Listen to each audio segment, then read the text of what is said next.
Hi friends, welcome to Agathiya village. இன்றைக்கி நம்ம இந்த வீடியோவில் ரொம்ப டேஸ்ட்டு ஹெல்த்தியான ரெசிபி தாங்க பார்க்க போகிறோம். ஸ்வீட் பொட்டேட்டோ வச்சு ஒரு டேஸ்ட்டான பிரேக்ஃபாஸ்ட் ரெசிபி ஆர் ஸ்நாக்ஸ் ரெசிபின்னு கூட சொல்லலாம். இன்றைக்கி 300 கிராம் அளவுக்கு வந்து நான் ஸ்வீட் பொட்டேட்டோ எடுத்திருக்கேன். ஃபஸ்ட்டு நல்ல மண் மேலே இருக்கிறதெல்லாம் கழுவிட்டு ஒரு 300 கிராம் அளவுக்கு சின்ன சின்ன பீசஸாக வந்து கட் பண்ணி எடுத்து இட்லி பாத்திரத்தில் வச்சு ஒரு 10 நிமிஷம் மீடியம் ஹீட்டில் வச்சு வேக வச்சு எடுத்துக்கலாங்க. இப்போ பார்த்தீங்கன்னா தோலெல்லாம் நல்லா வந்து பிரிஞ்சு வரணும். நான் அமுத்துனோம்னா நல்லா மசிகிற அளவுக்கு வேக வச்சு எடுத்துக்கலாம்.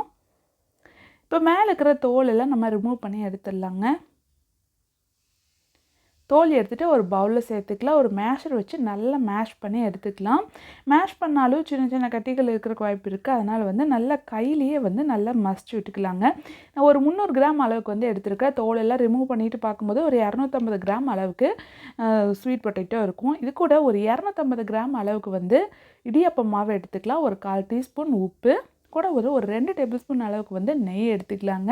நெய் பாருங்கள் எவ்வளோ சூப்பராக மணலாக இருக்குதுன்னு. இது வீட்டிலேயே ப்ரிப்பேர் பண்ண நெய் தாங்க. தயிர்லேருந்து சிம்பிளாக ஈஸியாக எப்படி வந்து நெய் ப்ரிப்பேர் பண்ணுறாங்க வீடியோ ஆல்ரெடி வந்து நான் உங்களுக்கு ஷேர் பண்ணிக்கிறேன். மறக்காமல் செக் பண்ணி பார்த்துக்கோங்க. ஃபஸ்ட்டு கையிலேயே வந்து நல்லா வந்து கலந்து விட்டுக்கலாம். கூட ஒரு 1/2 டம்ளர் அளவுக்கு தண்ணி வந்து நல்லா சூடு பண்ணி கொஞ்சம் கொஞ்சமாக சேர்த்து நல்லா கலந்து விட்டுக்கலாங்க. இப்போ நல்லா கலந்து விட்டுட்டு கொஞ்சம் சூடு கம்மியானதுக்கப்புறமா கையிலேயே நல்லா பிசைஞ்சு எடுத்துக்கலாம். இந்த இடியாப்ப மாவு வந்து நான் வீட்டிலேயே வந்து ப்ரிப்பேர் பண்ணதுங்க. நான் அடுத்த வீடியோவில் மறக்காமல் உங்களுக்கு இடியாப்ப மாவை எப்படி ப்ரிப்பேர் பண்ணுறங்கிறது உங்களுக்கு நான் ஷேர் பண்ணுறேன். பாருங்கள் மாவு எந்த அளவுக்கு நல்லா சாஃப்டாக இருக்குன்னு. இந்த அளவுக்கு சாஃப்டாக இருந்தால் இடியாப்பம் ரொம்ப சூப்பராக இருக்கும். இது ஒரு 10 நிமிஷம் அப்படியே இருக்கட்டும். அதுக்குள்ளே நம்ம பிளேட் எல்லாம் ரெடி பண்ணி எடுத்துக்கலாம். இப்போ இடியாப்ப தட்டில் வந்து அப்படியே வந்து லைட்டாக நெய் வந்து தடவி வச்சுக்கலாங்க. இல்லைன்னா நீங்கள் வாழை இலை இருந்துச்சுன்னா ரவுண்டாக கட் பண்ணி வாழை இலையில் நம்ம இடியாப்பம் பிழிஞ்சு வேக வச்சு எடுத்திங்கன்னா அந்த மணமும் டேஸ்ட்டும் ரொம்ப சூப்பராக இருக்கும். இப்போ இடியாப்ப ஆச்சிலே லைட்டாக எல்லா பக்கம் நெய் தடவிட்டு ஒரு மேலே வந்து கூட வந்து நம்ம இடியாப்ப மாவு இது கூட சேர்த்துக்கலாம். சேர்த்துட்டு எல்லா தட்டிலையும் இடியாப்பம் வந்து பிழிஞ்சு எடுத்துடலாங்க. பாருங்கள் ரொம்ப சாஃப்டாக இருக்கும். பிழியறதுக்கு ஈஸியாக இருக்கும். மாவு இந்தளவுக்கு சாஃப்டாக இருந்துச்சுன்னா இடியாப்பம் வந்து நம்ம எவ்வளோ நேரம் ஆனாலும் நல்லா சாஃப்டாக ஒன்றோட ஒன்று ஒட்டாமல் பூ மாதிரி வரும். இப்போ இதே மாதிரி எல்லா தட்டிலையும் இடியாப்பத்தை வந்து நான் பிழிஞ்சு எடுத்துடலாம். பிழிஞ்சதுக்கப்புறமா ஃப்ரெஷ்ஷாக திருகின தேங்காய் வந்து எல்லாத்துலேயும் கொஞ்சம் வச்சு வேக வச்சு எடுத்தோம்னாலே தேங்காயும் ஒரு டேஸ்ட்டாக இருக்குங்க. நம்ம இடியாப்பம் பிழிஞ்சு வேக வச்சதுக்கப்புறமா வந்து தேங்காய் சேர்த்ததை விட ஃபஸ்ட்டே தேங்காய் சேர்த்து இட்லி பாத்திரத்தில் வச்சு வேக வச்சு எடுத்தோம்னா டேஸ்ட்டு ரொம்ப சூப்பராக இருக்கும்.